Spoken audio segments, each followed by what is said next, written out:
चलिए तो शुरू करते हैं बाइबल से। हाँ, क्या पढ़ रहे हैं आप, बोले जोर से। प्रेरितों के काम 16वां अध्याय उसका 25वां वचन। हाँ बोले। आधी रात के लगभग पौलुस और सीलास प्रार्थना करते हुए परमेश्वर के भजन गा रहे थे और कैदी उनकी सुन रहे थे।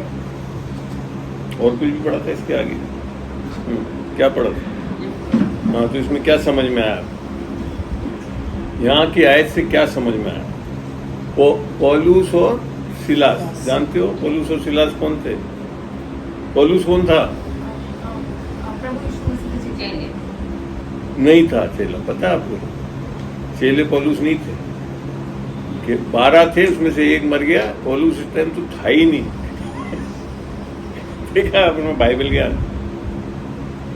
पौलुस यीशु मसीह के रहते हुए चेले था ही नहीं। यहाँ तक कि यीशु मसीह को जब क्रूस पे टांगा जा रहा था वहां पे भी नहीं था पौलुस।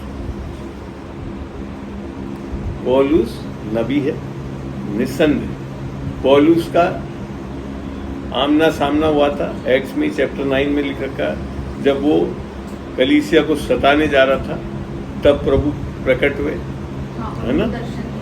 तो चेला नहीं था। अब ये क्या है, हमारे आधे से ज्यादा ये ज्ञान कहाँ से आ रहा है?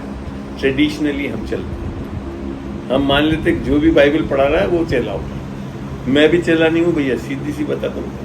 मगर इतना मैं जानता हूँ, मैं परमेश्वर का बेटा हूँ। क्या है?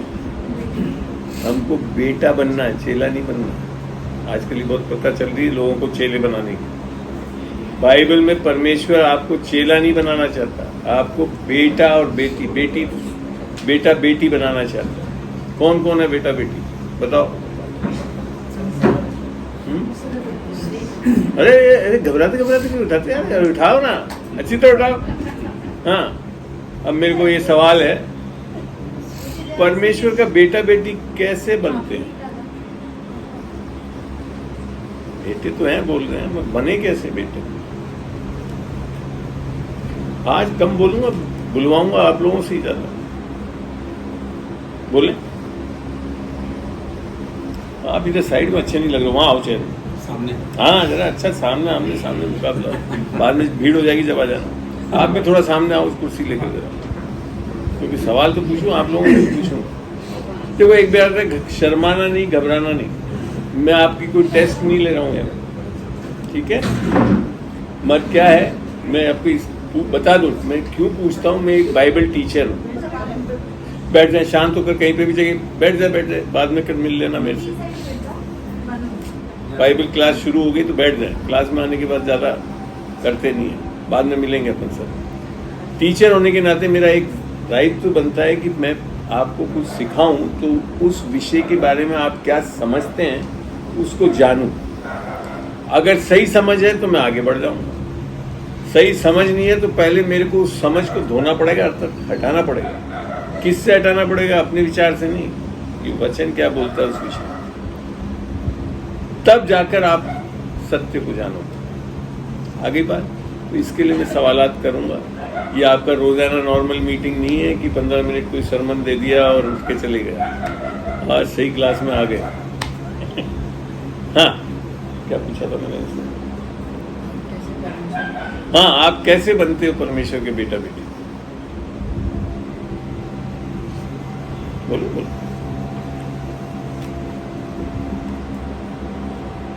परमेश्वर के बताए मार्ग पर चलकर, लिख लेना, परमेश्वर के बताए हुए मार्ग पर चल, सत्य मार्ग पर चलने से बेटे बेटी बनेंगे। आप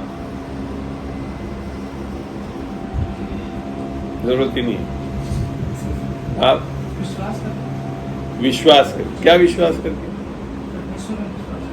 परमेश्वर पे विश्वास कर, है ना? ये भी लिखो, परमेश्वर पे विश्वास। आपसे तो काफी हो चुकी है। आप में से कोई एक जन, आप कैसे बेटे बेटी होंगे? 2 जन ने बताया। आपका तो क्या मतलब है? मार्ग पे चलना, अर्थात जो भी व्यवस्था दी हुई उन्हीं को पूरा करना, यही मानते हो ना? मुख्यतः तो 10 नियम ही है ना? करेक्ट कर देना अगर गलत बोल रहा हूँ। हाँ, उनके किनके? उनके बहुत है बाइबल में। किनके? कलीसिया को जोड़ना, और अच्छा एक चीज मेरे को बताओ, कलीसिया में लोग कैसे जुड़ते हैं? चलो ये सवाल पूछ लो। संगति करने से। संगति करने से, लिख लो, संगति करने से कलीसिया में जुड़ते। ये मैं लोग की नहीं, अब आपसे पूछ रहा हूँ कि आप कैसे परमेश्वर की बेटी हैं, कैसे पता है और कैसे बनी?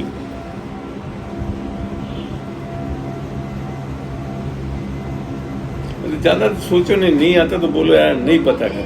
मतलब उन्होंने क्रोस पे अपने लिए बलिदान दिया है। हाँ। नॉर्मली अपन पाप करते हैं तो हाँ। अपन वैसे भी कुछ करके सेटिस्फाई नहीं कर सकते उस चीज को कि अपन उनके बेटे बेटी बन सकते हैं, क्योंकि अपन ने पाप तो करे हैं और हमेशा करते हैं, मतलब है ना। लेकिन अच्छा, ये एक और बड़ा अच्छा आसान तरीका ढूंढ लिया आजकल मसीह। हम नहीं, मैंने अभी भी कर रही हो। जैसे छोटा छोटा हो ही जाता है ना। वेरी गुड, अच्छा लगा तेरा बेटा, बहुत सही जवाब दे रही है। हाँ, तो उन्होंने मतलब अपने लिए क्रोस पर बलिदान दिया है, अपना लहू पाया है। तो अपनी इतनी वो नहीं थी कि अपन उनके बेटे बेटी बन सके, लेकिन उन्होंने अपना बलिदान दिया है और उस खून के द्वारा, लहू के द्वारा हम उनके बेटे बेटी बनाए गए हैं, मतलब गोद लिए गए हैं, मतलब अपन। चलो अच्छा है, काफी हद तक सही। और कोई बेटा? आप बाइबल ही नहीं पढ़ते हो आप, मेरे को पता है। मैं तो आज पहली बार ही मिला हूँ ना। पहली बार नहीं मिली हो, बहुत सारी बार। अरे वो नहीं मिला हुआ मेरे से, तब पता रहता है मेरे को कौन मिला हुआ है मेरे। हाँ आप बताएं। नहीं पता, बहुत अच्छा लगा, जो नहीं जानते बोल दे। वो बनना है, फिर आपने जब उठाया तो सबने हाथ उठा लिया कि हम तो बेटे बेटी है, और अब मैं पूछ रहा हूँ तो कहते पता नहीं। ऐसा कोई चीज हो सकता है कि हम बेटे बेटी हैं, पता है पहले बोलते और फिर बोलते पता नहीं कैसे बने? और कोई एक कुछ बताना चाहेगा? आप बोलना चाहेंगे कुछ? चलिए, सबसे पहले बुजुर्ग का उत्तर सही लगता है आपको कि हम उनके मार्ग पे चले, उनकी बातें बताई हुई बातों पे चलें? सब हाँ भरते हो इसको? ये तरीका सही है? ये सब लोग हाँ हाथ उठाओ, कौन कौन मानता है इस चीज को? सारे। मोटी बात बता रहा हूँ, 10 नियमों को पालन करने से हम परमेश्वर के बेटे बेटी बन सकते हैं। यार ये तो फूट डालने वाली आ गई है। अच्छा शांत। एक तो आया कोई मेरे चक्कर में जिसने बोला कि नहीं, मन कुछ तो चक्कर है, मैंने इसको तो। अब देखते हैं आपकी सोच को।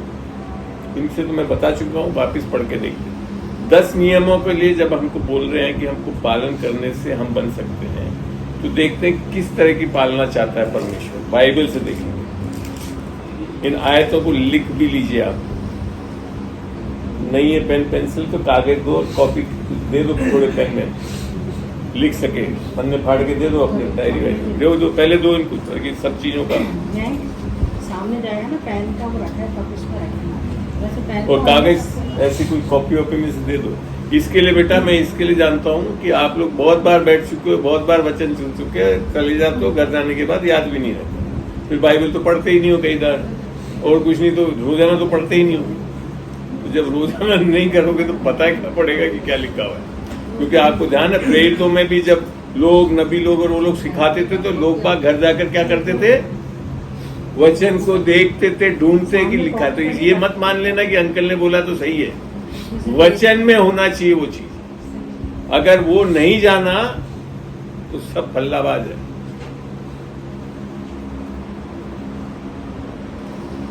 पढ़ो याकूब 2:10। पानी क्योंकि जो कोई सारी ध्यान से व्यवस्था सुने। का पालन करता है, जो कोई, सारी व्यवस्था जो का कोई में कौन कौन आ गया? हम तो आ ही गए ना सब। जो कोई सारी व्यवस्था का, और मैं अभी खाली सीमित रख रहा हूँ 10 नियमों को। अभी 10 नियम व्यवस्था ही है। जो कोई सारी व्यवस्था का पालन करता है, कोई बात नहीं, निकाल बोलो, आगे बढ़ो।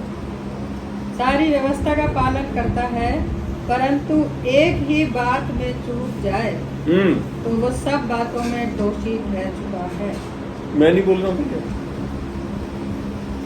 यह क्या लिख दिया? ए प्रभु, क्या लिख दिया? वचन की अगर आपने एक भी बात को तोड़ा, बने 10 नियम है। व्यभिचार मत करना, चोरी मत करना, झूठ मत बोलना, ये सब तो सही कर रहे हो। मत फिर आकर क्या कर दिया? जब सब्जी वाले को पैसा दिया, 10 रुपए किलो की लौकी दी उसने, आपको, और आपने ली 2 किलो, और जब आपने पैसा दिया कितना 50 रुपए, उसने बेचारे ने 40 रुपए आपको दे दिए, और आपने कहा चलो आज तो फायदा हो गया। क्या हो गया वो? लालच मत करना। अब आपने एक बार तोड़ दिया तो क्या हो गया? बाकी चाहे आपने व्यभिचार नहीं करा तब भी व्यभिचारी भी घोषित कर दिए गए वचन के अनुसार आप मर्डरर भी हो। चलो इस व्यवस्था के बारे में थोड़ा सा और चर्चा करते हैं। पुराने नियम में जो 10 नियम दिए थे, जो परमेश्वर ने स्वयं अपने हाथों से पत्थरों पे लिख के मूसा को दिए थे, उस नियमों में कोई खराबी नहीं है, पहले ही बता दो। उसके लिए लिखा था, कभी रोमियो 7 पढ़ के देख लेना, वहां लिखा था वो आत्मिक है, ठीक है, उसमें कोई खराबी नहीं है। मगर वो 10 नियम जो थे, क्या वो ऐसे ही आज लागू हो रहे हैं नए नियम में आकर, या उसमें कोई फेरबदल हुआ है?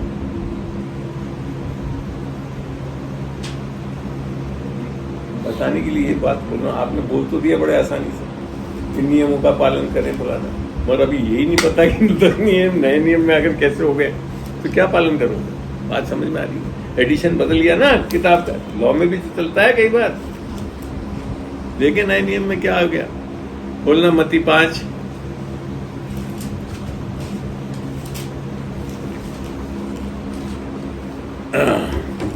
बोलना पड़ेगा यार, थोड़ा कई बार मत्ती 5 में 11-12 पढ़ 11 पढ़ना धन्य हो छोड़ो,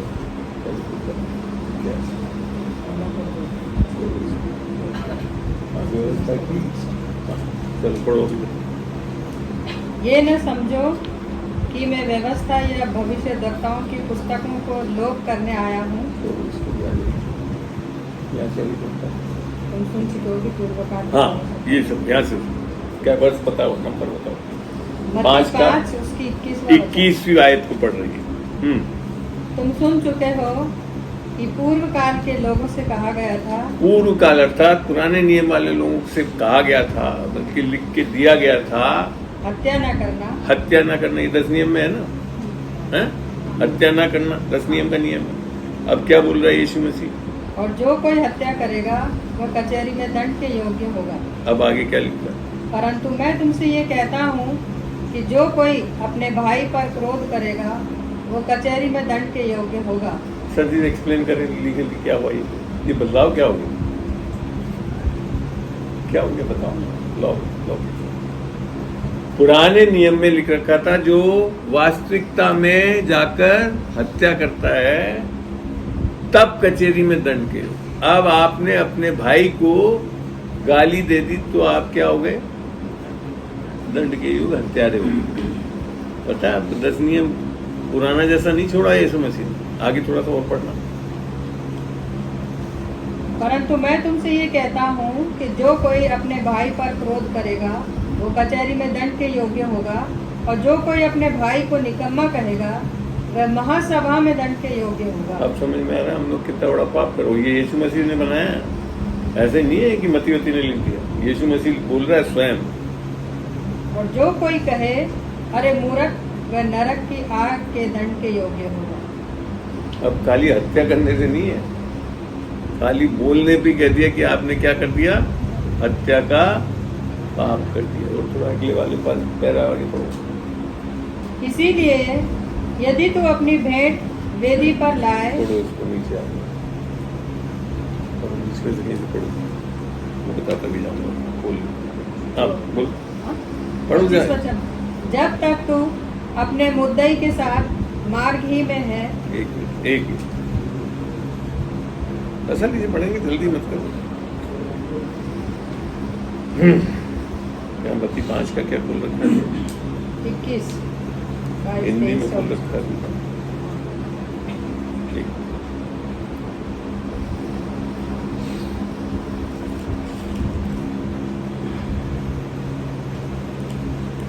मत्ती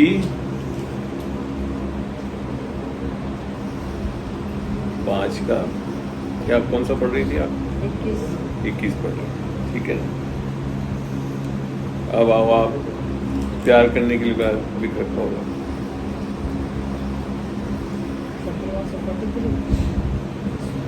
27 पढ़े। तुम सुन चुके हो कि कहा गया था व्यभिचार न करना। पुराने नियम में 10 नियम में क्या किया गया था? व्यभिचार ना करना। चलिए, परंतु मैं तुमसे कहता हूँ कि जो कोई किसी स्त्री पर कुदृष्टि डाले वह अपने मन में उससे व्यभिचार कर चुका। पुराने नियम में तो शारीरिक संभोग करता था तब व्यभिचार था। अब आपने अपनी सोच में भी या कुदृष्टि डाल दी तो व्यभिचार। अब आप बताओ 10 नियम कैसे हो गए? हम किस नियमों को पालन करने में लगे हुए हैं? बड़े आराम से। हाँ, मैंने भौतिक रूप से तो कुछ नहीं करा। अरे जब बैठ के वो देख रहे हो ना वो मूवी और फिर मजा आता है, तो क्या है? क्या है वो जवानों? क्या है वो? व्यभिचार है वो।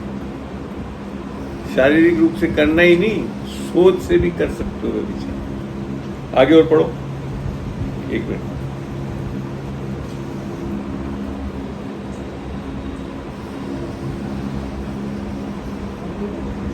अभी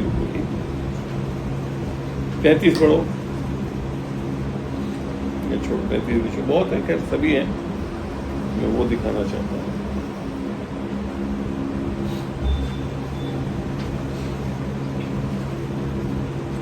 पढ़ो।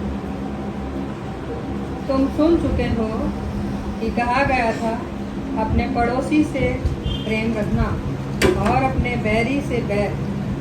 10 नियम में आपको खाली पड़ोसी से प्रेम रखना था, बैरी से बैर कर सकते थे। अब क्या लिख दिया? परंतु मैं तुमसे ये कहता हूँ अपने बैरियों से प्रेम रखो और अपने सताने वालों के लिए प्रार्थना करो, जिससे तुम अपने स्वर्गीय पिता की संतान ठहरोगे। तो आज मेरे जाने के बाद मेरे लिए प्रार्थना नहीं करी तो आज तो सताऊंगा। देख लो, मेरे पास सारी अथॉरिटी है करवाने की। आई बात समझ में? 10 नियम अब वो नहीं रहे। वास्तव में 10 नियमों को यीशु मसीह ने ऐसा बना दिया। अभी तो हमने पढ़ा था 9 कर ले और 1 छोड़ो तो तब भी हो। अब तो बोल दिया कुछ कर ही नहीं सकते तुम।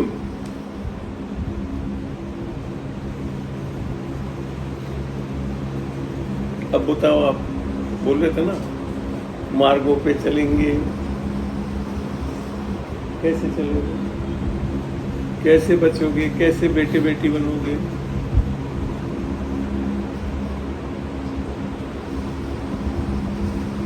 क्या है, हम लोग अपने चर्चों में जाकर बड़ा यीशु मसीह हमसे प्रेम करता है, हमारे पापों को माफ कर देगा, 6 दिन पाप करते रहो, 7वें दिन जाकर पापों का अंगीकार कर लो, तो फिर वापस पाप करना शुरू कर दो। ऐसे करते करते, क्योंकि हम तो मनुष्य हैं, हम तो पाप करते रहेंगे। वास्तव में ऐसा है क्या? बाइबल पढ़ते हैं, मत्ती 1:21। जवानों बहुत ध्यान से सुनना, इस संसार की रीति से चलोगे तो वही चीजें करते रहो। 1:21, मत्ती 1:21।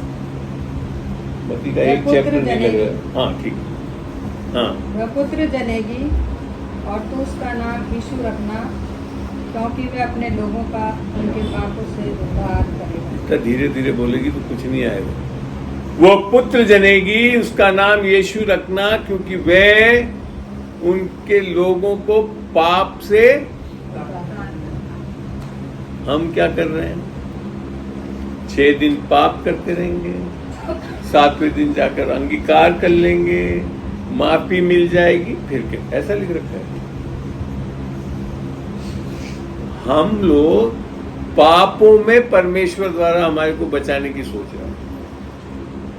बाइबल बोल रही है मैं पापों में से निकालूंगा।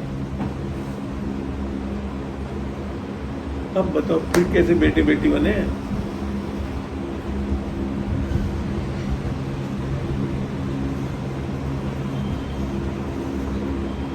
गीता वाले में डाल दी मैंने कहा ज्यादा ज्ञानी बाइबल वालों को बुलाना नीचे। अपनी वैसे वाली ठीक है जो अपने हमारी कान को जो अच्छा लगता है वो सुना जाए और हम खुश हो। बताइए किस सोच में बैठे हो आप?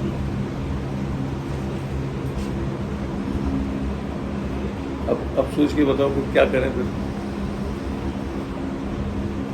कैसे बच्चे बनोगे बेटे बेटी?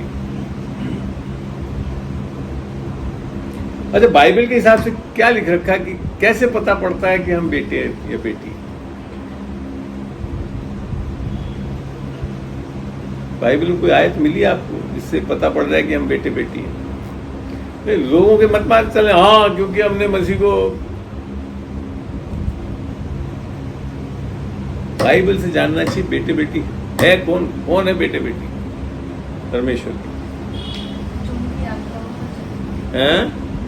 अरे वही तो बोला इतनी देर, क्या पढ़ाया बेटा तेरे को? चल जाओ, एक भी आज्ञा तोड़ दी तो क्या फायदा?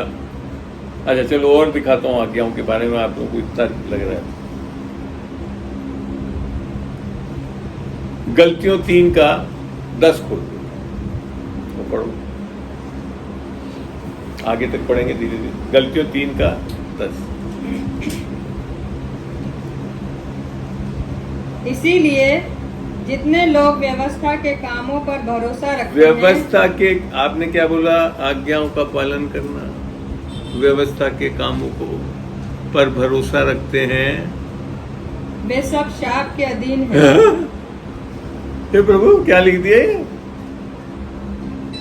वापिस पढ़ लो अच्छी तरह, आप लोग खुद क्या लिख रखा? पढ़ो आप ही, पढ़ो आप ही। गलतियों 3:10।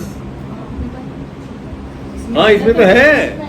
अरे मेरा बेटा मेरे को मत चक्कर दे तू। गलतियों 3:10 है इसमें। पीछे जाओ, पढ़ो, जिसको मिल गया पढ़ो वापस। अरे पढ़ो, घबराओ मत भाई, पढ़ने से विश्वास आता है, इसके लिए पढ़ के देख लो। परंतु जो लोग व्यवस्था के कामों पर निर्भर है वे शाप के अधीन है। किसके अधीन है? आशीष के अधीन है। और हम क्या बोले जा रहे हैं इतनी देर से? देखो मैंने आपको पहले ही बताया, व्यवस्था में कोई खराबी नहीं है। व्यवस्था स्वयं परमेश्वर ने अपने हाथों से लिख के दी है, और वो यहां तक लिखा है, वो आत्मिक है, ये तक लिख रखा है। पढ़ना कभी रोमियो 7 पूरा पढ़ोगे तो वहां सब चीजें मिलेगी। अब आगे पढ़ना बेटा, इसके आगे 10 के आगे। वे सब शाप के अधीन है, क्योंकि लिखा है, जो कोई व्यवस्था की पुस्तक में लिखी हुई सब बातों के करने में स्थिर नहीं रहता। क्या लिखा है? जो व्यवस्था की पुस्तक में लिखी सब बातों को करने में स्थिर नहीं रहता, वह शापित है। वही चीज जो मैंने याकूब में दिखाया 2:10 में, सब व्यवस्था को पूरा कर दो और एक में चूक जाओ तो सब में दोषी ठहरो। तो बाइबल की व्यवस्था के अनुसार अगर आप परमेश्वर से मेल मिलाप करना चाहते हो तो क्या करना पड़ेगा आपको? एक भी चूक नहीं होनी चाहिए। आगे तो चलो कोशिश करके कर भी लो, अभी तक जो कर चुके हो उससे क्या होने वाला है? जोड़ तो नहीं पाओगे। बाइबल की व्यवस्था जब हम पढ़ना शुरू किए तो वहां लिखा गया, वो आया था कि एक भी व्यवस्था, यीशु मसीह जो मनुष्य का पुत्र बन के आया, वही एक व्यक्ति है बाइबल में जिसने सारी व्यवस्था को पूरा करा। ना तो उसके पहले और ना उसके बाद में किसी ने पूरा करा। क्यों? क्योंकि व्यवस्था से परमेश्वर से मेल मिलाप हो नहीं सकता। 3:10 पढ़ा भी, और उसके आगे क्या पढ़ा? पढ़ना गलतियों में पढ़ा। पर ये बात प्रकट है कि व्यवस्था के द्वारा परमेश्वर के यहाँ कोई धर्मी नहीं ठहरता। परमेश्वर के यहाँ कोई धर्मी नहीं ठहर सकता व्यवस्था के द्वारा। हम सब का है पकड़े जाने व्यवस्था को। आगे, क्योंकि धर्मी जन विश्वास से जीवित रहेगा। धर्मी जन व्यवस्था से जीवित रहेगा। विश्वास से। किससे जीवित रहेगा? विश्वास से। अभी विश्वास पे ही बात करेंगे, आगे पढ़ो। पर व्यवस्था का विश्वास से कोई संबंध नहीं। 10 नियम कंठस्थ करवा देते हो, फिर क्या व्यवस्था का विश्वास से कोई संबंध ही नहीं। आप समझ रहे हो हमारी जो ट्रेडिशनल टीचिंग प्रीचिंग जो चर्च में चल रही क्या है, 10 नियमों को टांग लो और पढ़ांग लो। मैंने ये भी वापिस बताऊं, 10 नियमों में कोई खराबी नहीं है, पर 10 नियमों से आपका परमेश्वर से जुड़ाव हो नहीं सकता, क्योंकि वहां पे क्या जरूरत है, 100% आज्ञाकारिता। आगे पढ़ना और थोड़ा। क्योंकि जो उनको मानेगा वह उनके कारण जीवित रहेगा। अगर जो उसको मानेगा तो उसके कारण जीवित रहना चाहिए। कैसे जीवित रहेगा उसमें? मसीह ने जो हमारे लिए शापित बना, हमें मोल लेकर व्यवस्था के श्राप से छुड़ाया। किसके श्राप से? अभी ऊपर पढ़ा ना, जो व्यवस्था के अधीन रहता है वो क्या है? श्रापित है। उस श्राप से छुड़ाने के लिए तो आपको पता है बाइबल की व्यवस्था के कारण ही श्राप आ रहा। अब आप बोल गए फिर बाइबल में व्यवस्था दी क्यों परमेश्वर ने? वो भी बताओ। व्यवस्था का एक पर्पस है जो दिया परमेश्वर, मगर आपको उससे जोड़ नहीं सकता। आगे पढ़ो। क्योंकि लिखा है, जो कोई काट पर लटकाया जाता है वह शापित है। ये इसलिए हुआ कि अब्राहम की ये आशीष इसलिए हुआ ताकि अब्राहम की आशीष मसीह यीशु में अन्य जातियों तक पहुँचे और हम विश्वास के द्वारा उस आत्मा को प्राप्त करें जिसकी किसको प्रतिज्ञा प्राप्त हुई। करें? आत्मा को प्राप्त। माने हमारे अंदर कहीं आत्मा है नहीं, हमको अभी आत्मा प्राप्त करनी है। चर्च के रजिस्टर में नाम लिखा लेने से आत्मा नहीं मिलती। आधे से ज्यादा दिमाग में है लोग। ऐसा होता तो जयपुर के जितने भी चर्च हैं सबका मैं आराम से मेंबरशिप पेमेंट कर सकता हूँ, सब मैं सुपर स्पिरिचुअल बन सकता था अगर ऐसा होता तो। मगर उससे नहीं मिलती। तो वापिस एक बार पढ़ना इसको, जो आखिरी है तो पढ़ा। ये इसलिए हुआ कि अब्राहम की आशीष मसीह यीशु में अन्य जातियों तक पहुँचे और हम विश्वास के द्वारा उस आत्मा को प्राप्त करें जिसकी प्रतिज्ञा हुई है। आप में से कितने लोग अन्य जाति से? अरे चलो यहाँ हाथ हटाओ, कौन कौन अन्य जाति के? इतना सही है, आराम से उठाया करें। मैं खुद उठा रहा हूँ, मैं भी तो अन्य जाति से ही हूँ। कौन सा मैं यहूदी थोड़ी हूँ। अन्य जाति का मतलब समझ रहे हो? अभी यहाँ पे जब मैं पूछ रहा हूँ जो ईसाई परिवार से नहीं है, इसके लिए पूछ रहा हूँ। आप नहीं हो बेटा? आप दोनों नहीं हो? बहुत अच्छा, क्योंकि मैं ईसाई में होते भी तब भी मसीह को नहीं जानता है। खुश रहो। बाकी सब ईसाई परिवार से हैं, तो फिर हाथ क्यों नहीं उठाते हो? चलो आप वापिस। कौन कौन ईसाई परिवार से नहीं है? आप भी नहीं हो? पक्का? तुमने तो बताया था।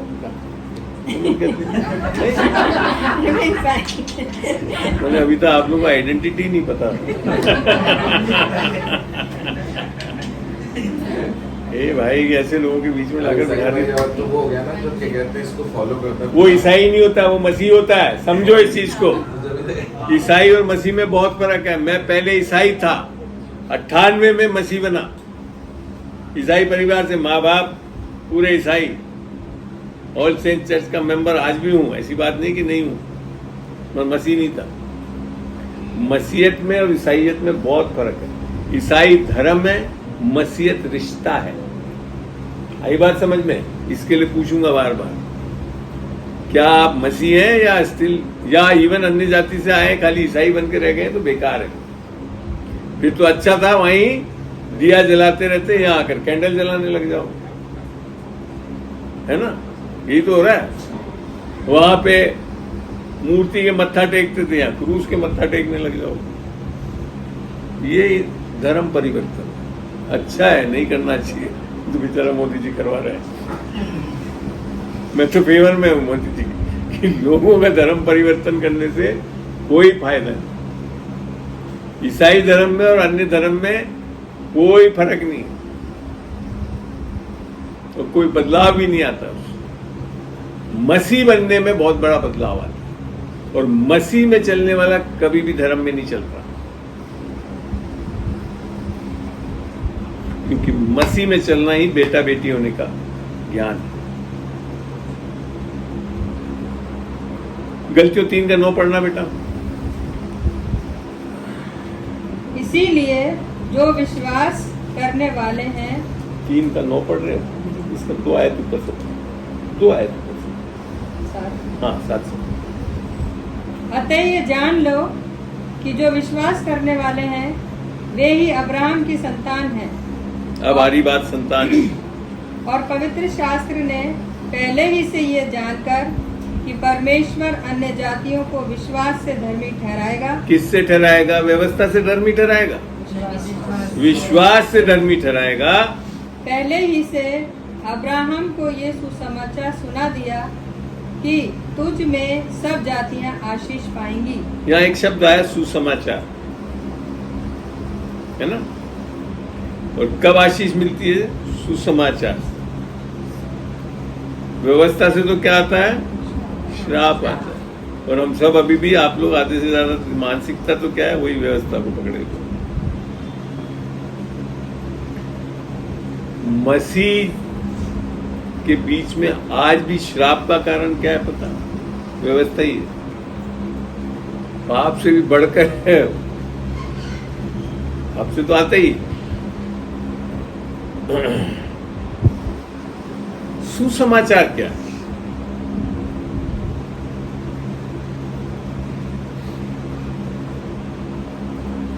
बड़ा अहम की बात बोली ना। यहाँ पे क्या पढ़ना, वापिस पढ़ना बेटा। और पवित्र शास्त्र ने पहले ही से ये जानकर कि परमेश्वर अन्य जातियों को विश्वास से धर्मी ठहराएगा, पहले ही से अब्राहम को ये सुसमाचार सुना दिया कि तुझ में सब जातियां आशीष पाएंगी। अब्राहम के टाइम में व्यवस्था थी 10 नियमों की?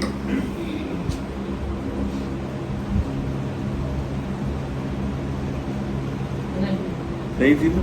कब आई व्यवस्था? मूसा के द्वारा, जो अब्राहम के बाद में आया। तो जब अब्राहम को किससे आशीषित करने की बात कर रही है? सुसमाचार। व्यवस्था नहीं दी गई। व्यवस्था दी जरूर गई थी अब्राहम को खतना कराने की बात थी, यहूदियों में जो चलता है ना? मगर ये 10 नियम नहीं दिए थे अब्राहम, और फिर भी लिखा का आशीषित हुआ। तो सुसमाचार को फिर हमको समझना बहुत जरूरी है। तो इसके लिए मैं पूछ बैठा था, ईसाइयों से पूछ रहा हूँ या मसीहों से पूछ रहा हूँ? ईसाइयों से। चलो, ईसाइयों को भी पता तो होना चाहिए सुसमाचार क्या, जब भी तो मसीह बनोगे। क्या है सुसमाचार?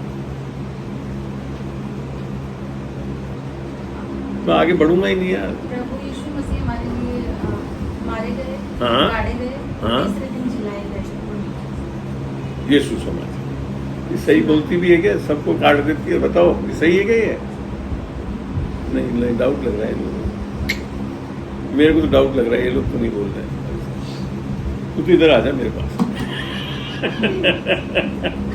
बताओ सुसमाचार क्या है? सही है। सुसमाचार है क्या? अरे जब तक सुसमाचार नहीं जानोगे तो मसीह भी नहीं बन सकते, बेटा बेटी बन ही नहीं सकते कभी भी। इसके लिए जानना बहुत जरूरी है। इसके लिए बता रहा हूं क्या है सुसमाचार। जीवों के काम बनाना है? जीवों के काम बनाना। जीवों में समझा नहीं क्या? जीव मतलब जैसे इंसान है तो इंसान के कोई ट्रबल में हो तो उसकी इंसान हेल्प होकर करना। मदद की जरूरत इंसान पड़े, होकर मदद की जरूरत पड़े तो उस तो समय वो उसकी कर। हेल्प करना। अच्छा, तो मसीह बन जाएंगे, बेटे बेटी बन जाएंगे परमेश्वर। हाँ? नहीं, इसीलिए तो पूछ रहा हूँ मैं। तो अभी सवाल यही आ रहा है कि बेटा बेटी के क्या। भैया फर्स्ट टाइम ही आया है। बहुत अच्छा बेटा, तू तो आज जरूर जीवन पाकर जाएगा ये। हाँ, क्योंकि मुझे ये जो बोल रहे हैं ना बेटा, ये धर्म में चल रहा है कि क्या है, मानवता होनी चाहिए हमें। और मानवता के कारण ही लोगों को सुसमाचार नहीं समझ में आता। मानवता क्या सिखाती है कि हम कर सकते हैं, हम जो परमेश्वर चाहता है वो सब चीजें कर सकते हैं। ये मानवता है। ये मानवता कोई खराब चीज नहीं है। ये नहीं बोल रहा हूँ कि मानवता खराब है, मगर मानवता से तब भी आपका उद्धार नहीं हो सकता। आप परमेश्वर से नहीं जुड़ सकते। ये एक सोच और विचार है।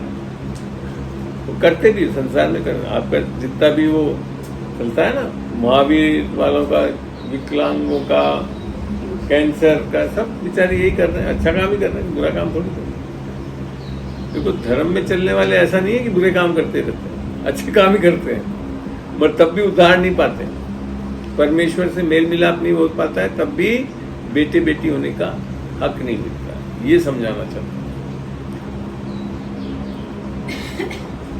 क्यों नहीं मिलता है ये भी समझाता हूँ, पढ़ो रोमियो 10 का 1 से पढ़ो।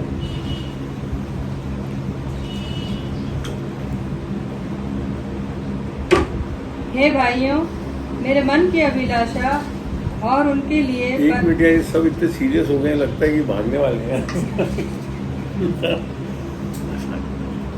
अब ध्यान से सुनना है क्या पढ़ रही है।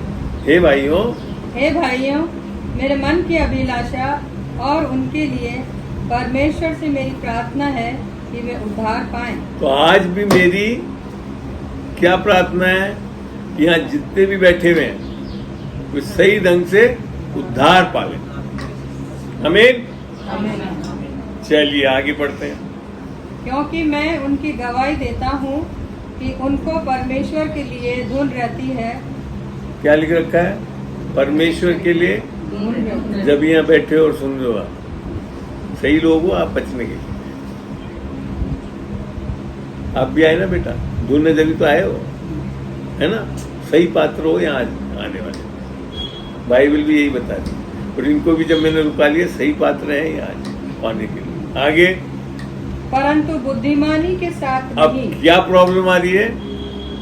आपने जैसे बोला कि सेवा करें मानवता की, फलाना, ये बुद्धिमानी वाली बात नहीं है। मैंने ये बोला गलत नहीं है वो सेवा करना, पर उससे हमारा उद्धार नहीं हो सकता। आगे क्या लिखा है और क्यों नहीं हो सकता, वो आगे आ रहा है। क्योंकि वह परमेश्वर की धार्मिकता से अनजान होकर। अब यहाँ बोला जा रहा है कि परमेश्वर की धार्मिकता से अनजान। धार्मिकता मतलब इंग्लिश में वर्ड है राइचियसनेस, अर्थात हमारा परमेश्वर से मेल मिलाप कैसे होता है, उससे अनजान होकर। कैसे होता है? उससे अनजान होकर। कैसे अनजान होते हैं वो भी लिखा आगे। और अपनी धार्मिकता, अपनी धर्म, एक तो परमेश्वर की धार्मिकता, परमेश्वर हमको कैसे मेल मिलाप कर रहा है उससे अनजान है।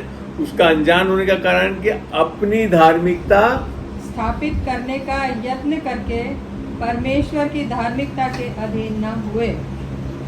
या पाप के बारे में नहीं लिख रखा। हमारे आधे से ज्यादा लोग कहते हैं कि पाप के कारण उद्धार नहीं पाते। यहाँ लिख रखा है स्वयं की धार्मिकता, अर्थात आपके अच्छे काम करने की जो लालसाएं है ना, करते रहते हैं हम लोग, जैसे आपने बोला। तो जब हम अपनी धार्मिकता स्थापित करने का यत्न करते हैं तो परमेश्वर कैसे हमको धार्मिक कराता है उसको समझ नहीं पाते हैं, उसके अधीन। और परमेश्वर की धार्मिकता ही उद्धार है। आई बात समझ में? नहीं आई तो वापस पूछो क्या है कारण? स्वयं की धार्मिकता। उदाहरण के तौर पर मेरे को देख लो, तो मैंने आपको तो सुबह बताया, मैं बहुत अच्छा व्यक्ति था बिना यीशु मसीह के। 98 कभी दारू नहीं पी, कभी सिगरेट नहीं पी, पढ़ाई में अव्वल 2 बार प्रमोशन ले रखा, सिल्वर मेडलिस्ट हूँ महाराजा कॉलेज का, 2nd पोजीशन होल्डर हूँ MSc का राजस्थान में, all India service, Indian forest service में 12th पोजीशन होल्डर हूँ इंडिया का। लगा कहीं खराब होकर, और वैसे भी बहुत सेवा करता था। मेरे नाना नानी डॉक्टर थे, वहाँ से कभी कभी पेशेंटों को दुर्लभ जी में भेजता था, उनकी जा जाकर सेवा करता था, रात को सोता था, पेशाब टट्टी तक उठा देता था, सब कुछ कर चुका हूँ।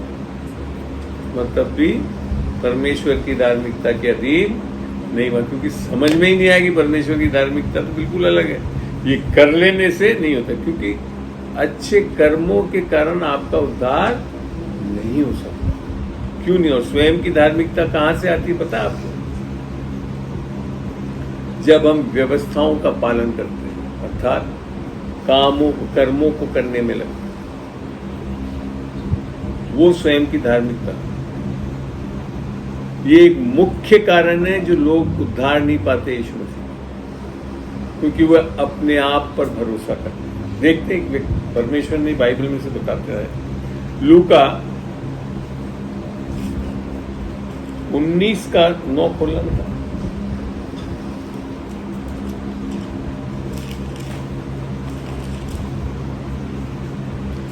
अच्छा लग रहा है तो पढ़ूं आगे। तब यीशु ने उनसे कहा, आज इस घर में उद्धार आया है। नहीं, एक मिनट, 18 का पढ़ना। एकदम से पढ़ा, 19 का पढ़ा, 18 का 9 पढ़ना। उसने उनसे जो अपने ऊपर क्या लिखा है यहाँ पे? उसने और ये देखो, ये लूका नहीं लिखा है, ये स्वयं यीशु मसीह बोल रहा है, इसके लिए ध्यान से सुनना। उसने उनसे जो अपने ऊपर भरोसा रखते थे कि हम धर्मी हैं। कैसे धर्मी है? बताते हैं कि हम ये काम करते हैं, ये व्यवस्थाओं को पूरा करते हैं। ये कह रहा है जो अपने ऊपर भरोसा रखते हैं, परमेश्वर पे नहीं रख रहे हैं, अपने ऊपर भरोसा रखते हैं। मानवता भी यही है, अपने ऊपर भरोसा रखते हैं। आगे, और दूसरों को तुच्छ जानते हैं। ये दृष्टांत कहा, दो मनुष्य मंदिर में प्रार्थना अब करने देखो के बड़ा लिए अच्छा लग रहा है। दो मनुष्य मंदिर में प्रार्थना करने गए, नहीं दारू पीने गए, प्रार्थना करने गए। हाँ,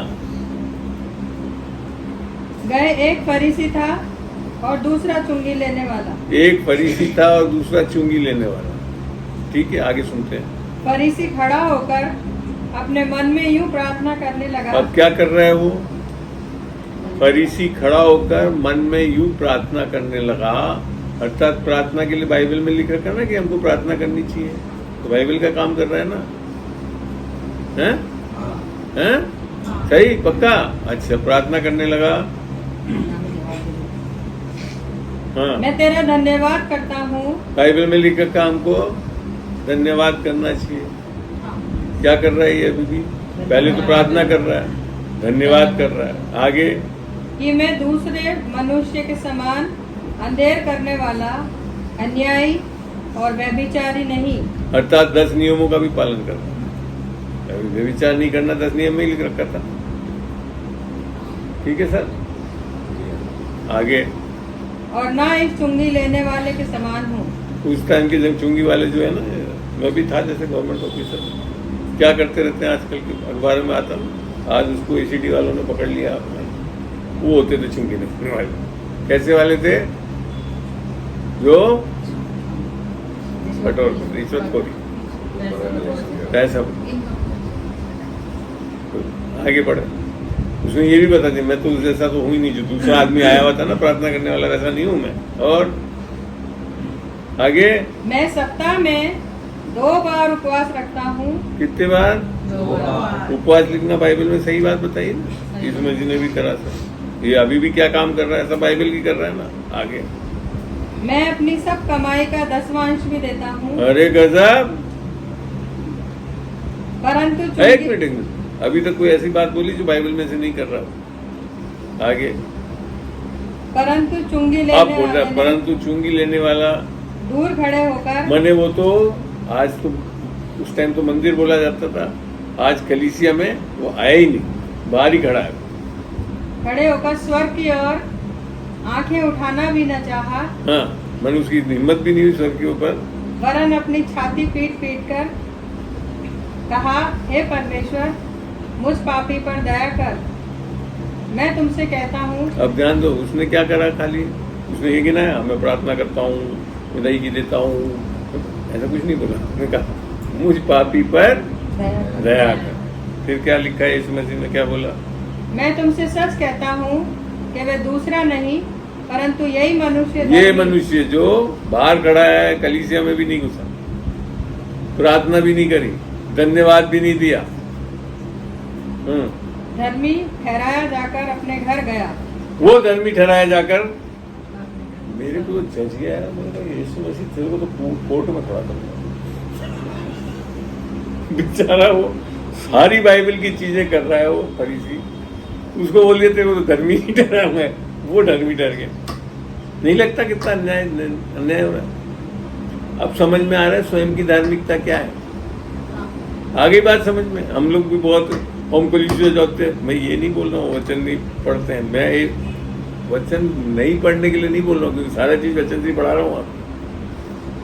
पर बात समझ होनी चाहिए कि हमारी मानसिकता क्या होनी चाहिए। हम परमेश्वर के सामने धर्मी अपने कर्मों के कारण नहीं बन सकते। आप लोग के जो उत्तर मिले पता, वो सारे धर्म के उत्तर। आपको मोटे रूप से समझाता हूं। आप लोगों की सोच क्या है कि हम पाप करना बंद करें, आज्ञाओं का पालन करें, हैं? विश्वास लाएं, हैं? पवित्र बने, ताकि परमेश्वर से हम, यही है ना, यही है ना, सही है ना, ये सबको यही करना चाहिए ना। गलत। इसी के कारण उद्धार नहीं होता।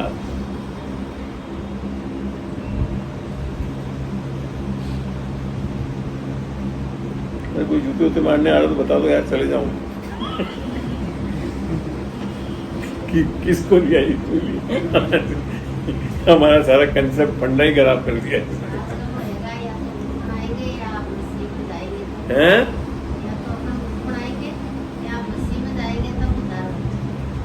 अच्छा, वास्तविकता क्या है? जैसे हम पापी हैं, सबके सब पापी हैं। बाइबल में लिखा है रोमियो 3:23 में, सबने पाप किया और उसकी महिमा से रहित है। अब आप मानो मत कि मैं पापी नहीं हूं, तो बात अलग है, क्योंकि पापों के बारे में मैं सिखाता हूँ। अच्छा, जब जानते हो नहीं करते वो भी पाप, खाली ये नहीं कि आज्ञाओं को तोड़ना पाप है ना। अभी तो एक और भी लिखा, अगर विश्वास से नहीं कहो तो वो भी पाप है। तो वहां क्या मतलब है? यीशु क्या बोल रहा है?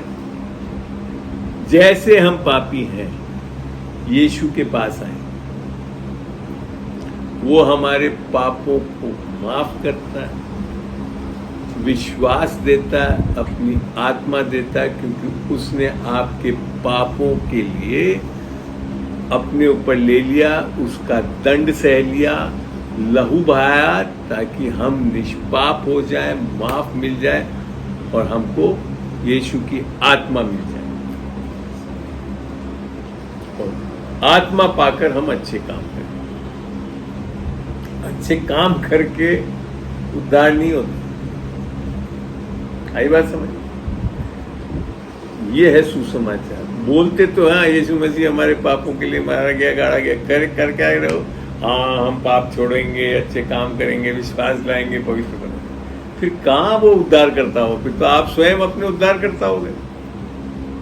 जब यूं कर रहे हो तो क्या हो गया? उद्धार करता कौन है उसमें? खुद हो गए। और जब तक आप खुदा उद्धार करता हो तो यीशु मसीह आपका उद्धार करता बन ही नहीं सकता। आमीन। आई बात समझ में? आज समझ में आया सुसमाचार क्यों जरूरत है, क्यों अनुग्रह चाहिए हमको? क्योंकि हम अपना उद्धार नहीं कर सकते। वो उसी तरह से हम पाप में हैं, कीचड़ है हमारे पर, हम साफ करने में लगे अपने। इधर से साफ करोगे इधर लग जाएंगे, इधर से साफ। इसके लिए आपको साफ करने के लिए किसी और की जरूरत है, और वो है यीशु मसीह जो आया आपके लिए।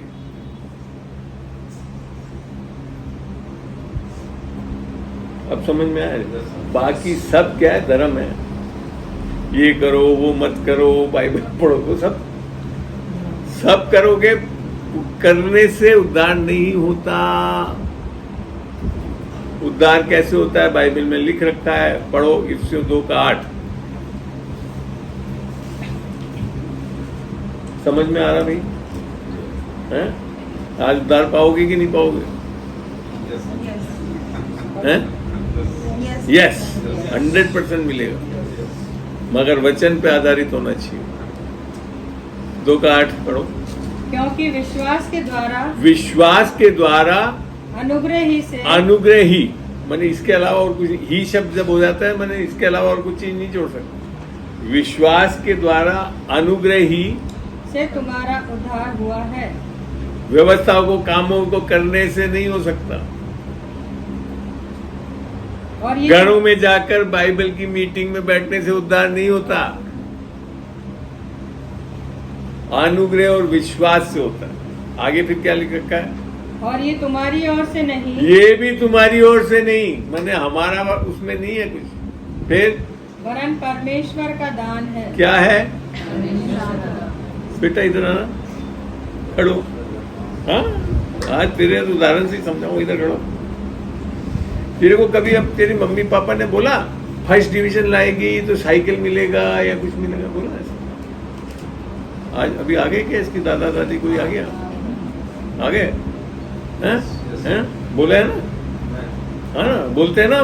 आप लोग ने भी बोला, उधर क्या देख रहे हो, आप लोग भी बोल रहे हैं। नहीं बोलते हैं बेटा फर्स्ट डिवीजन, आजकल तो सीधा बोलते हैं फर्स्ट डिवीजन लाओगे तो मोटरसाइकिल दिलवा देंगे। हैं? एक ये मनोबल नहीं, ये मेरे को बताओ, ये दान है या कमाई है? समझाओ मेरे को। हैं? ये दान है। आप सोच रहे हो दान दे रहे हो या गिफ्ट दे रहे हो, वास्तव में क्या है? कमाई है। जब तक फर्स्ट डिवीजन नहीं आए तो मिलना नहीं। तो ये कहां से दान हो गया? ये क्या हमारे को हमारे रोजमर्रा जीवन में भी नहीं पता है कि दान और गिफ्ट क्या होता है। उसमें कंडीशन लगा रखा है हमने, फर्स्ट डिवीजन, और नहीं आता तो देते भी नहीं हो, नहीं भी मिला होगा, कभी बोला और नहीं करा होगा। है ना? सही बोल रहे हैं, झूठ मत बोला, तो बच्ची है भाई, बैठ। ऐसे ही हम जब परमेश्वर बोल रहा है उद्धार विश्वास और अनुग्रह से होता है, तो उसमें हम अपना क्या जोड़ते हैं? नहीं, अभी मैं कलीसिया जाऊंगा, सरमन सुनूंगा, फलाना करूंगा तो मिलेगा। तो फिर क्या हो गया? क्या कर दिया? जोड़ दिया, कर्मों को जोड़ दिया, व्यवस्था को जोड़ दिया। इसके लिए उद्धार नहीं होता। मैं भी ऐसी व्यक्ति था, इसी के लिए तो 40 साल तक उद्धार नहीं हुआ। मैं ये मानता था मैं बहुत अच्छा हूं यार, ये कर रहा हूं, नहीं मिलेगा। क्यों? क्योंकि अनुग्रह को नहीं समझते। अनुग्रह क्या है बताओ? सुबह से शाम तक सारे हमारे ईसाई लोग बोलते थे अनुग्रह हो गया, अनुग्रह हो गया, अनुग्रह हो गया, बोलते हैं ना चित्र। क्या है अनुग्रह? अनुग्रह क्या है? डिफाइन तो करो, परिभाषा क्या है अनुग्रह की? क्योंकि नहीं जानोगे तो, सही सत्य को नहीं जानोगे तो आजाद कभी नहीं होगे। अभी तक मैंने बोला ना, दान को क्या समझ रहे हैं हम? फर्स्ट डिवीजन लाओगे तो मिलेगा, नहीं है, गलत है वो। मैंने जब मेरे दूसरे बेटे को ये नहीं बोला कि अरे अब क्या रही तू सेकेंड ईयर में फर्स्ट डिवीजन लाएगा, मैं पहले मैंने मोटरसाइकिल दिलाई तो अपना आप लिया है फर्स्ट डिवीजन। कभी नहीं बोला कि फर्स्ट डिवीजन लाएगा तो दिलवाओ, बल्कि एग्जामिनेशन के पहले ही दिलवा दी मोटरसाइकिल, क्योंकि मैं जानता था वचन। जबकि उसने अपने बड़े भाई से सोचा था कि मैं बड़े भाई को थोड़ा कहकर पापा से कहलवा दूंगा, तो बड़े भाई के द्वारा बुलाया कि पापा से बोल देना मैं फर्स्ट डिवीजन ले आऊंगा, मैं मोटरसाइकिल मैंने उसको कहता, अभी वो भी नहीं समझा, इसके लिए मैंने उसको पहले दिलवाया, क्योंकि दान ही नहीं समझते। अनुग्रह क्या है? बताओ बताओ बताओ।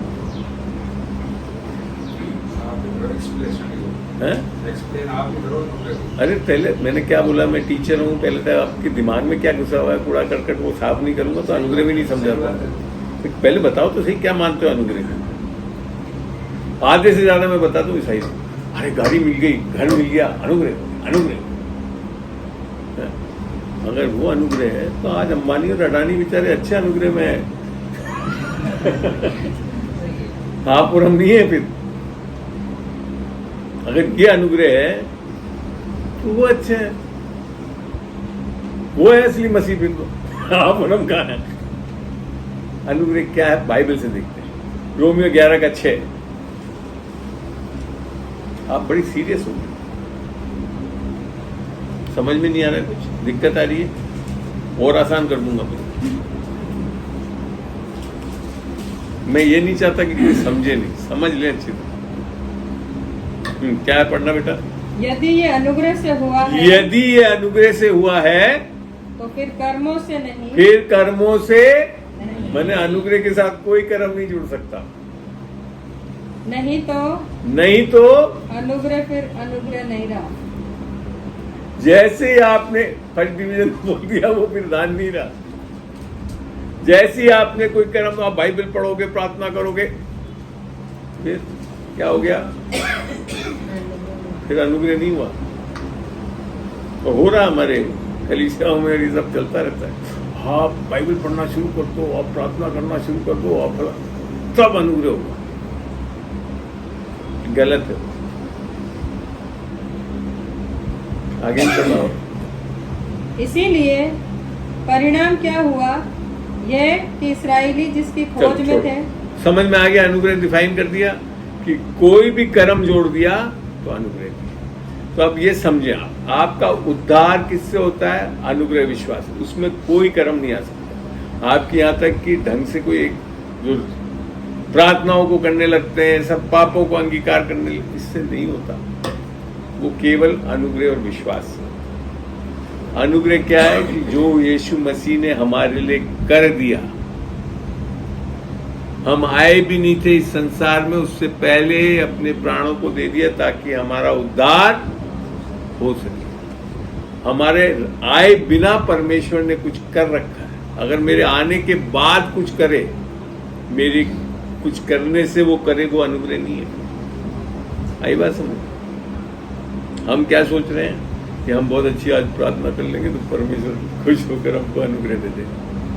नहीं, हम आए ही नहीं थे तब भी वो कर चुका। और विश्वास क्या है? आधे से ज्यादा हाथ देना भाई। प्रभु दे, ये हमारा विश्वास है। मैंने 8 घंटे की प्रार्थना करी, उपवास करा, इसे विश्वास मानते? गलत। विश्वास ये है क्योंकि परमेश्वर कर चुका है, इसके लिए आज हमको मिल सकता है। बच्चों को समझाता, वापिस आ बेटा, खड़ा हो, जल्दी से खड़े हो जा, जल्दी से आजा, तेरे को बुला रहा हूं। तेरे को बोला ना दान देने के लिए, ये बेटा मैं तेरे को गिफ्ट में देना चाहता हूं, ले ले। हुआ इसका? हो गया इसका? देना चाह रहा हूं, हो गया इसका? कब होगा तेरे? ले हाथ बढ़ा कर ले ले, हाथ बढ़ा, अरे बढ़ा ना हाथ। अब हुआ ना? तो इसे बोलता है विश्वास। हम जो देना चाह रहा है उसको चुपचाप ले ले, दिमाग नहीं लगाए कि ये करेंगे तो मैं तो तेरे को पेन दूंगा नहीं मैं। मतलब ही हूँ टीचर ऐसा नहीं। अब बैठ, आई बात समझ में? कब होता है हमारे पास दान? जब हम उसको ग्रहण कर लेते हैं, ले लेते हैं। मगर जब ये अनुग्रह, और अनुग्रह खाली ये नहीं जो असीम प्रेम है परमेश्वर का, वो सब सिखाते हैं हम लोग। अनुग्रह क्या है बाइबल के हिसाब से देखते हैं, इब्रानियों 10:29।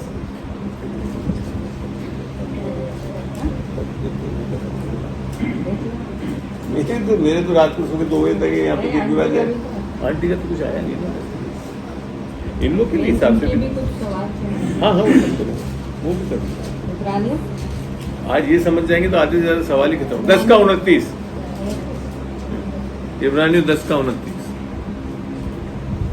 तो सोच लो कि हम कितने और भी भारी दंड के योग्य ठहरेगा, जिसने परमेश्वर के पुत्र को पांव से रौंदा और वाचा के लहू को, जिसके द्वारा वह पवित्र ठहराया गया था, अपवित्र जाना है, और अनुग्रह के आत्मा का। यहाँ क्या लिख रखा? अनुग्रह की आत्मा का। तो अनुग्रह खाली ये नहीं कि जो चीजें मिल रही है वो है, अनुग्रह आत्मा है, अर्थात यीशु की आत्मा है। यीशु के लिए लिखा था ना, मूसा के द्वारा व्यवस्था दी गई, परंतु अनुग्रह और सच्चाई हमारे बीच मसीह के द्वारा आई, दी नहीं गई, आई। अर्थात व्यक्ति है, आत्मा है। यीशु की आत्मा ही अनुग्रह की आत्मा।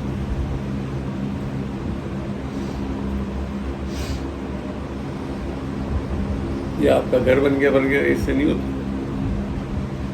करते ना हम लोग। यहां तक समझ में आया? जब यह अनुग्रह मिल जाता है, आत्मा आपके अंदर आ जाती है, जैसा लिख रखा है गलतियों 4 से 7 पढ़े। इसीलिए तू अब दास नहीं परंतु 4 पुत्र। 4 से पढ़ लीजिए। 4 का 7। 4 से 7 पढ़े। परंतु जब समय पूरा हुआ, तो परमेश्वर ने अपने पुत्र को भेजा। आपको ये पता है, लोग बात सोच रहे थे धर्म को पालन करके हम परमेश्वर से जोड़ सकते हैं, है ना? आज भी है, हमारे भी अंदर यही सोच थी ना। आपको सत्य बताऊं, जितने भी संसार के जो मुख्य धर्म है, हिंदुइज्म, ये सब यीशु मसीह के पहले आ गए थे। किसी से भी लोग परमेश्वर से जुड़ नहीं पाए, उसके बाद यीशु मसीह आया। अब लिखो, अब इस संदर्भ में से पढ़ के देखो। परंतु जब समय पूरा हुआ तो परमेश्वर ने अपने पुत्र को भेजा, जो स्त्री से जन्मा और व्यवस्था के अधीन उत्पन्न हुआ, ताकि व्यवस्था के अधीनों को मोल लेकर छुड़ा ले। व्यवस्था के अधीनों अर्थात धर्मों को देखोगे तो वो कुछ नहीं है, कुछ एक व्यवस्थाएं हैं। और हमारा ईसाई को भी धर्म बना दिया। उदाहरण के तौर में झूठ मत बोलो, पाप मत करो, ये सब, ये करीब कई सारे धर्मों में यही चीज है। ठीक है ना? अब पढ़ना इस संदर्भ में। और हमको लेपालक होने का पद मिले, और तुम जो पुत्र हो। अब बात आ रही है, अब जो तुम पुत्र हो, इसीलिए परमेश्वर ने अपने पुत्र के आत्मा को, जो हे अब्बा, हे पिता कहकर पुकारता है, हमारे हृदय में भेजा है। इसीलिए कैसे बनते हैं पुत्र? जब यीशु की आत्मा अर्थात अनुग्रह की आत्मा हमारे हृदय में आती है, कर्मों के कारण नहीं, सुसमाचार से मिलती। आई बात समझ? देखते हैं इसको भी, छोड़ दो इसको, आगे पढ़ो। इफ्सियों 1 का सुसमाचार समझ में आ गया। यीशु मसीह हमारे पापों के लिए मारा गया, गाड़ा गया और तीसरे दिन जी उठा। ये है खाली सुसमाचार। अक्सर जब मैं ईसाइयों के बीच में पूछता हूँ सुसमाचार, सारा वचन सुसमाचार, गलत है। सारे वचन सुसमाचार नहीं है, वचन में सुसमाचार है, ये सत्य। और सुसमाचार केवल इतना है जो कि 1 कुरिन्थियों 15:3 में लिखा था कि वचन पवित्र शास्त्र के अनुसार यीशु मसीह हमारे पापों के लिए मारा गया, गाड़ा गया और तीसरे दिन जी उठा। अभी कहाँ पढ़ने के लिए अभी आपने इफ्सियों 1 का 1 का 12 और 13 पढ़ा कि वह जिन्होंने पहले से मसीह पर आशा रखी थी, उसकी 10 नियमों पे नहीं, मसीह पर आशा रखी थी, महिमा की स्तुति के कारण हो। और उसी में तुम पर भी, जब तुमने सत्य का वचन सुना, जो तुम्हारे उद्धार का सुसमाचार। उद्धार का सुसमाचार, उद्धार किससे हो रहा है? सुसमाचार, जो आगे आकर समझा। हाँ, और जिस पर तुमने विश्वास किया। तो सुसमाचार पे हमको सुनना है, उस पर विश्वास करना है, उसको अंगीकार करना पड़ता है। आगे बताऊं अभी। हाँ, प्रतिज्ञा किए हुए पवित्र आत्मा की छाप लगी। क्या मिलता है उससे? पवित्र आत्मा की छाप। आई बात सर? हाँ, उसके मोल लिए हुए। ठीक है। अब समझ में आया कि जब तक हमको सुसमाचार समझ में नहीं आया, व्यवस्थाओं में चलोगे तो सुसमाचार पे विश्वास भी नहीं करोगे, फिर तो क्या है, आप अपने स्वयं के उद्धारकर्ता बने रहो। हमको किसको उद्धारकर्ता ग्रहण करना है? यीशु मसीह। करते कैसे? अनुग्रह और विश्वास। और जब वो अनुग्रह और विश्वास हमको मिल जाता है, अर्थात उद्धार हमको मिल जाता है, तो फिर क्या होता है? भले काम उत्पन्न होते हैं। पढ़ना वापिस इफ्सियों 2 का 8 से लेकर 10 एक साथ पढ़ना। 8 से इफ्सियों 2 का 8 से 10 तक लगातार पढ़ना।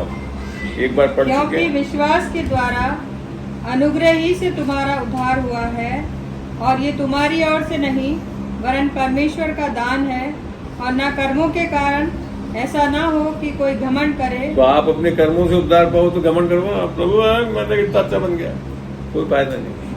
क्योंकि हम उसके बनाए हुए हैं। अब बोल रहा है, जब उद्धार पा लिया तो क्या हो गया? हम यीशु मसीह के बनाए हो गए, और मसीह यीशु में उन भले कामों के लिए सिरजे गए, जिन्हें परमेश्वर ने पहले से हमारे करने के लिए तैयार किया।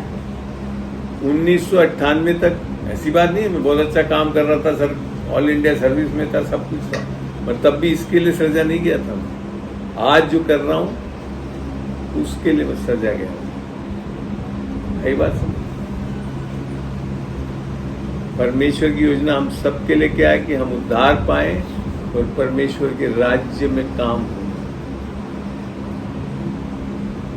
ये सब तो छोटी मोटी चीज है, नौकरियां, धंधे धंधे, और वहां पे भी कैसे इस्तेमाल हो, बाइबल के अनुसार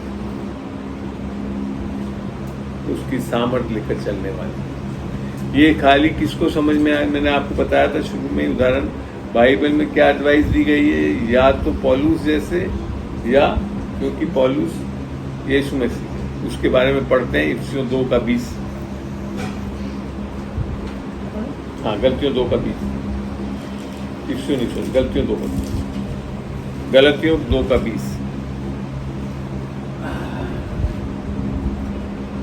मैं मसीह के साथ क्रूस पर चढ़ाया गया हूँ। क्या बोल रहा है पौलुस? मैं मसीह के साथ क्रूस पर, वास्तविकता बताऊं, ना तो वहां था मसीह क्रूस पर चढ़ा रहा था, पौलुस वहां नहीं था।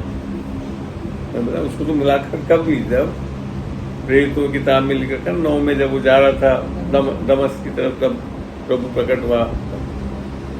मन क्या लिख रहा है, मैं मसीह के साथ क्रूस पर चढ़ाया गया हूं। क्यों? क्योंकि जो क्रूस का कार्य है वो समय से सीमित नहीं है, क्योंकि वो परमेश्वर करवा रहा है। परमेश्वर के लिए समय की सीमा में नहीं, परमेश्वर समय से बाहर है। जो कुछ कर रहा है वो समय से बाहर रहकर कर, इसके लिए यीशु मसीह का क्रूस पे चढ़ने का कार्य सबसे बड़ा अलौकिक कार्य है। इसके लिए आज लोग बाग उद्धार पा सकते हैं, जैसे पौलुस भी लिख रहा है, मैं यीशु मसीह के साथ क्रूस पे चढ़ा दिया। आप और हम भी चढ़ चुके हैं। आगे, अब मैं जीवित ना रहा, अब मैं जीवित ना रहा, और मसीह मुझ में जीवित है। कौन जीवित होना है? मसीह। उसे बोलते हैं मसीहत। आप जब तक जीवित हो तो फिर अभी तक क्रूस पे चढ़े ही नहीं थे। फिर क्या है? हम जीवित हो गए, अपने कामों पर भरोसा करते हैं। मसीह हमारे अंदर जीवित होना चाहिए। आगे, और मैं शरीर में, अब फिर बोल रहा, अब मैं जो शरीर में जीवित हूँ। मैंने अभी मरा नहीं, वो क्रूस पे तो चढ़ा गया। आत्मिक जगत में क्या हो गया, मेरा क्रूस पे चढ़ा दिया गया हूँ, अर्थात मेरा जो मनुष्य था, पापी स्वभाव था, सब कुछ चढ़ चुका है। अब मैं जीवित नहीं, परंतु मसीह मुझ में जीवित है। फिर बोल रहा है, अब मैं जो शरीर में जीवित हूँ, तो केवल उस विश्वास, अपने विश्वास से भी नहीं। इंग्लिश बाइबल में क्या, by the faith of the son of God, अपने विश्वास से भी नहीं जीना है मसीह जीवन। परमेश्वर का विश्वास जो एक आत्मिक विश्वास है, उससे जीवित है, अर्थात यीशु की आत्मा से जीवित है। पूरा वापस पढ़ दे, लास्ट में पढ़ दे, पूरा ही पढ़ दे शुरू से। मैं मसीह के साथ क्रूस पर चढ़ाया गया हूँ। अब मैं जीवित ना रहा, पर मसीह मुझ में जीवित है, और मैं शरीर में अब जो जीवित हूँ, तो केवल उस विश्वास से जीवित हूँ जो परमेश्वर के पुत्र पर है, जिसने मुझसे प्रेम किया और मेरे लिए अपने आप को दे दिया। अर्थात सुसमाचार की, ये है सुसमाचार की सामने। एक सामने बैठा हुआ व्यक्ति जिसने 40 साल तक कभी बाइबल नहीं पढ़ी, ना कोई बाइबल कॉलेज गया, मसीह मुझ में जीवित हो, तब जाकर ये सेविकाई कर सकते हैं। हम एक एक को परमेश्वर, और ये खाली मैं इस सेविकाई को इसके लिए नहीं कर रहा हूँ कि वचन बांट रहा हूँ। जब मैं प्रभु में आया तब पता पड़ा कि मैं कितना सामर्थ्य अफसर बना रहा। मेरा रिकॉर्ड है, जब मसीह में आने के बाद जितने भी पोस्टों पे रहा हूं मैं, सब जगह एक्सेल करा। फॉरेस्ट डिपार्टमेंट का रेवेन्यू उस टाइम खाली 42 करोड़, सर्कल का 4 करोड़ या कुछ होता, 16 करोड़ हो गया, 12 करोड़ हो गया।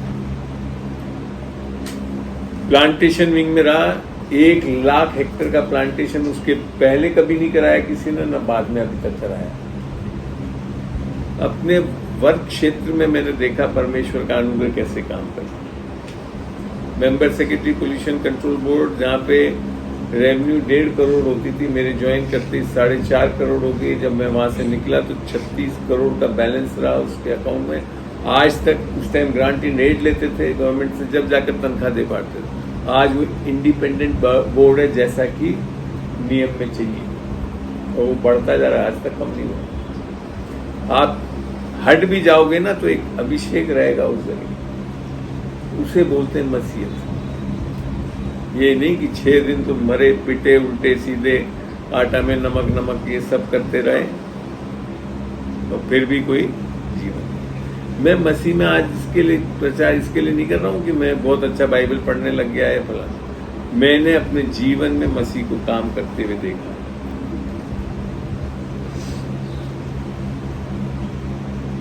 इसके लिए प्रचार कर, क्योंकि बिना मसीह के जीना इस संसार में बेवकूफी।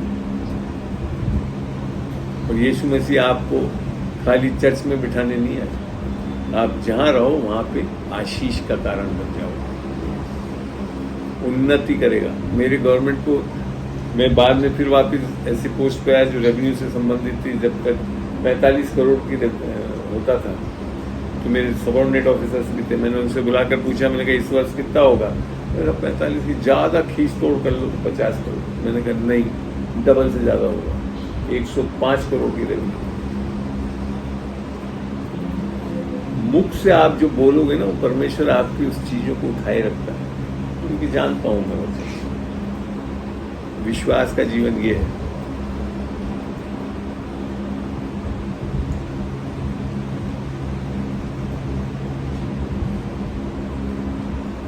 जिस ऑफिस में लगा था मेंबर सेक्रेटरी में, वहां पे एक चपरासी था जो कि विकलांग था, SC/ST से था और 4th क्लास यूनियन का लीडर। मैं जैसे ही ज्वाइन करा आकर एक इतनी बड़ी मांग पत्र रख गया। 10-15 दिन बाद वापस आया ये पता करने के लिए क्या क्या मांग को पूरा करा, जबकि मैंने एक भी नहीं करा था। हंसता हुआ घुसा अंदर। मैंने कहा भैया क्यों हंस रहा है? कि साहब बाहर से सब उकसाकर भेजते कि आज तेरे को कुछ करके आना है इस मेंबर सेक्रेटरी। तो जब मेरे को बाद में पता पड़ा वो 4 मेंबर सेक्रेटरी को तो थप्पड़ रसीद चुका था, 3 जन की तो टेबल को उल्टा कर चुका था। और मेरे से आकर अंदर बोलता, सर पता नहीं दरवाजे के अंदर घुसता हूँ तो कुछ भी नहीं कर पाता। तो मैं एक ऐसा व्यक्ति था, उस टाइम नया नया प्रभु में आया था। मैंने कहा प्रभु वचन दिखा, तो भजन संगीता में लिखा था, जैसे सियोन प्रदेश यरूशलेम के चारों ओर खड़ा रहता, मैं परमेश्वर तेरे चारों ओर दिखेगा। परमेश्वर आपके यूसुफ के लिए लिख रखा है, जब वो नंगा था सब था तब भी लिख रखा है वो भाग्यवान व्यक्ति था, कुछ नहीं था, उसके कपड़े भी नहीं थे, और लाया गया था कैसे? स्लेव बनाने के। कुछ ही दिन में पुर्तिफर ने क्या बना दिया? उसको अपना सर्वश्रेष्ठ अधिकारी बना दिया, सब कुछ अपना उसके हाथ में दे दिया, क्योंकि उसको समझ में आ गया इसके साथ परमेश्वर है, जो कुछ उसके हाथ में देता हूं वो इसके लिए रेवेन्यू बढ़ती है सरकार की। क्यों? क्योंकि यीशु मुझ में। ये होनी चाहिए हमारी मसीहों की गवाही। ये नहीं जो आज हमको पता ही नहीं, वचन भी यही नहीं पता हमको है क्या हम यीशु। जो भी आप ये यंग लोग हो ना, यीशु मसीह को अपनाओ, उस आत्मा को पाओ, देखो कैसा परमेश्वर चलाएगा आप। वचन के अनुसार मैंने सारी चीजें अनुभव की। मेरे पास जो यहाँ तक कि नौकर या सबऑर्डिनेट भी रहता है ना, वो आशीषित हो जाता है। बिल्कुल खाली हाथ में आता है, लेकर जाता है मेरे घर से, तो स्कूटी होती है, अलमीरा होता है, सब कुछ होता है उसके। क्यों? तो यूसुफ के लिए भी लिखा, यूसुफ का पोतीफर कहता है उसके हाथ में जो दे दिया वो तो सब चीज बढ़ता जाए। ये है अभिषेक परमेश्वर का। इसके लिए आया यीशु मसीह। ये कोई धर्म देने नहीं आया कि खाली संडे को खाली एक आसारा पानी ले लो और पलाना कर। आप जब चलो तो 24 घंटे सामर्थ के साथ चलने वाले। इसके लिए मैं इस सुसमाचार का प्रचार करूं। इस संसार को यीशु की आवश्यकता, इतनी जरूरत है। धर्म के पास से नहीं, धर्म देने नहीं आया। धर्म के लिए तो मैं माफी चाहता हूं, नहीं करना चाहिए। वो तो मैंने समझा दिया ना, वहां दिया जलाते हो या कैंडल जलाने लग जाओ, वहां मूर्ति के मत्था टेकते हो या क्रूस के मत्था टेकने लग जाओ, यही करते रहोगे। या रजाई दिया तो ईसाई बन जाओ, या कम्बल दिया तो ईसाई बन जाओगे, रजाई दोगे तो मुसलमान बन जाओगे, यही करते रहो। ये हो रहा, धर्म परिवर्तन करने नहीं आया परमेश्वर। यीशु मसीह धर्म चलाने ही नहीं आया। यीशु मसीह हृदय परिवर्तन करना, आपके अंदर आकर रहकर आपको एक सामर्थ्य 24/7 सामर्थ्य जीवन देना है। जब हाथ रखोगे तो लोग चंगे हो जाएंगे, दुष्ट आत्माएं निकल जाएंगी, सब अनुभव कराना। ये है यीशु मसीह का जीवन, मसीहत ये है। अगर ये नहीं कर रहे हैं तो बाकी सब धर्म है। अपने घर में परेशान हो रहे हो, दुष्ट आत्माएं बैठी हुई हैं, ये हो रहा है। सामर्थ्य जीवन जीना सीखो परमेश्वर, इसके लिए आया यीशु मसीह। आमीन। यहाँ तो विराम लेता हूँ। अभी आपके कोई सवाल हो पूछे, फिर आपके लिए मैं सामूहिक रूप से ये चाहूंगा कि जो जो आज यीशु मसीह को ग्रहण करना चाहे उसके लिए हम मिलके, मेरे को नहीं आपको करनी है, मेरे नहीं ग्रहण, मैं तो कर चुका हूँ। आप में से जो ग्रहण करना चाहें आज उसको पा सकते हैं और वो सामर्थ्य जीवन जी सकते हैं, जैसा मैं बता रहा हूँ। कोई सवाल हो आपके तो पूछ सकते हैं। सिखाने के लिए तो मेरे को कम से कम 2-3 दिन बैठोगे, 9 से 5, जब जाकर विश्वास पे, धार्मिकता पे, अविश्वास पे, परमेश्वर की बुद्धि, सब चीजों पे मैं सिखाता हूँ। पर आज तो यकीन हुआ कि मसीह बनना अच्छा है, पादरी बनना अच्छा नहीं है। सॉरी, रिकॉर्ड में नहीं जाना चाहिए। और मैं सही बात बता दूं, मैं कभी भी नहीं बोलता, मैं बड़े ठोक के बोलता हूँ मैं परमेश्वर का बेटा हूँ। इसके लिए कर पाता हूँ क्योंकि लिखा क्या है रोमियो 8:14 में, जितने लोग आत्मा के चलाए चलते हैं वो परमेश्वर के बेटे बेटे। और गवाही कब पता पड़ेगा, उसके आगे ही लिख रखा है रोमियो 8:16 में, आत्मा अर्थात पवित्र आत्मा स्वयं आपकी आत्मा को गवाही देगी कि आप परमेश्वर के बेटे। मैंने जिस दिन 1998 में मैं कोई पूरी बाइबल नहीं पढ़ी थी, कुछ नहीं पढ़ा था, मगर जब यीशु मसीह को, अच्छा वो चीज़ मैं बहुत जरूरी बताना पाऊंगा, रोमियो 10:9 को मैं जिस दिन उस दिन ग्रहण करा, मेरे अंदर ये सबसे बड़ी गवाही थी कि मैं परमेश्वर का बेटा हूँ। क्यों? क्योंकि रोमियो 8:16 में लिखा था। 10:9 पढ़े, 9 से 13 तक पढ़ेंगे और वहाँ बंद करके फिर हम लोग प्रार्थना कर सकते हैं। जी, यदि तू उद्धार परमेश्वर देने के लिए तैयार है, दे चुका है, और लेना हमारे हाथ में। यदि तू अपने मुंह से यीशु को प्रभु जानकर अंगीकार करे, यहाँ ये नहीं लिख रखा कि पापों का अंगीकार करे, यीशु को प्रभु जान के अंगीकार करे। क्यों करना अंगीकार? यहाँ जरूर ये मानना है कि हाँ हम पापी हैं और हमारे को उद्धार की आवश्यकता है। पापों का अंगीकार करने के लिए बाइबल में उद्धार के लिए कहीं नहीं लिखा। यूहन्ना 1 में पापों का अंगीकार करने के बारे में एक विषय है, बट उद्धार पाने के लिए नहीं है।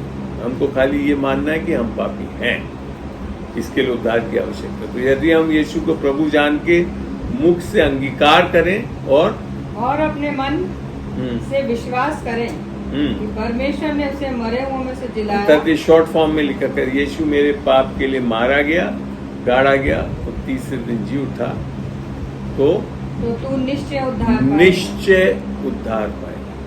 आगे क्या लिखा है? क्योंकि धार्मिकता के लिए अर्थात परमेश्वर से रिश्ता के लिए मन से विश्वास किया जाता है और उद्धार के लिए मुंह से अंगीकार किया जाता है। क्या अंगीकार किया है? यीशु को प्रभु। क्योंकि पवित्र शास्त्र ये कहता है, जो कोई इस पर विश्वास करेगा वह लज्जित ना होगा। ऐसा हो ही नहीं सकता कि उद्धार नहीं मिले उसको। मैंने भी ये 1998 में करा, जीवन बदल गया। पहले ईसाई था, मसीह बन गया। आमीन।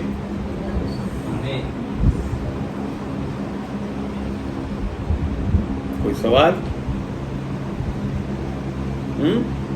नहीं?